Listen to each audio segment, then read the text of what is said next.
एक बार की बात है। एक छोटे से गांव के पास एक घना जंगल था। उस जंगल में जानवरों की एक अनोखी दुनिया बसती थी, जहां हर जानवर खुशी खुशी रहता था।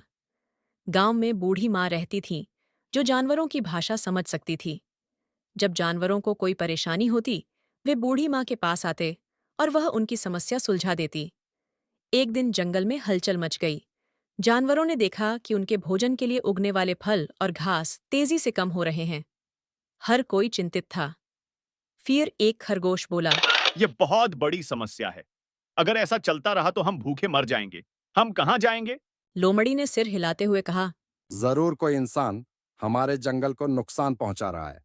हमें बूढ़ी माँ के पास चलना चाहिए। वह जरूर हमारी मदद करेंगी। सभी जानवर बूढ़ी माँ के घर पहुंचे। बूढ़ी माँ ने उन्हें देख प्यार से पूछा। क्या हुआ बच्चों? आज इतने चिंतित क्यों हो? हिरण ने जवाब दिया। बूढ़ी माँ, हमारे जंगल के फल, फूल और घास सब खत्म होते जा रहे हैं। हमें पता नहीं चल रहा कि ऐसा क्यों हो रहा है। क्या आप हमारी मदद करेंगी? बूढ़ी माँ मुस्कुराई और बोली। जरूर, चलो जंगल में चलते हैं और देखते हैं कि समस्या क्या है। बूढ़ी माँ जानवरों के साथ जंगल गईं। उन्होंने देखा कि एक व्यापारी जंगल के बड़े हिस्से को काट रहा था और वहां फसल उगाने की तैयारी कर रहा था। बूढ़ी माँ ने हाथ से इशारा करते हुए कहा।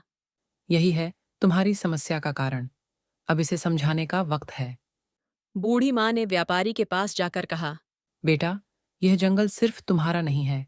यहाँ जानवरों का घर है। तुम इसे नष्ट करोगे तो उनका जीवन संकट में पड़ जाएगा। व्यापारी पहले तो नाराज हुआ, लेकिन तभी पक्षी, हिरण, लोमड़ी और खरगोश एक एक करके बोलने लगे।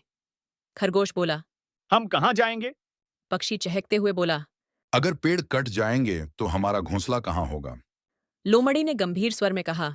अगर जंगल खत्म हो गया तो न तुम्हारे लिए कुछ बचेगा और न हमारे लिए। व्यापारी यह देखकर हैरान रह गया कि जानवर भी अपनी भावनाएं जाहिर कर सकते हैं। वह बोला। मुझे माफ कर दो। मैं समझ गया हूं कि यह जंगल तुम्हारा घर है। मैं इसे नुकसान नहीं पहुंचाऊंगा। सभी जानवर खुशी से झूम उठे। बूढ़ी माँ ने मुस्कुराते हुए कहा। याद रखो, सबके लिए यह धरती एक समान है। हमें इसे साझा करना सीखना चाहिए। इस कहानी से हमें यह सीख मिलती है कि हर जीव का अधिकार है प्रकृति पर और हमें इसे बचाने की जिम्मेदारी लेनी चाहिए। दोस्तों, अगर आपको हमारी कहानी पसंद आई हो तो हमारा चैनल लाइक, शेयर और सब्सक्राइब करें।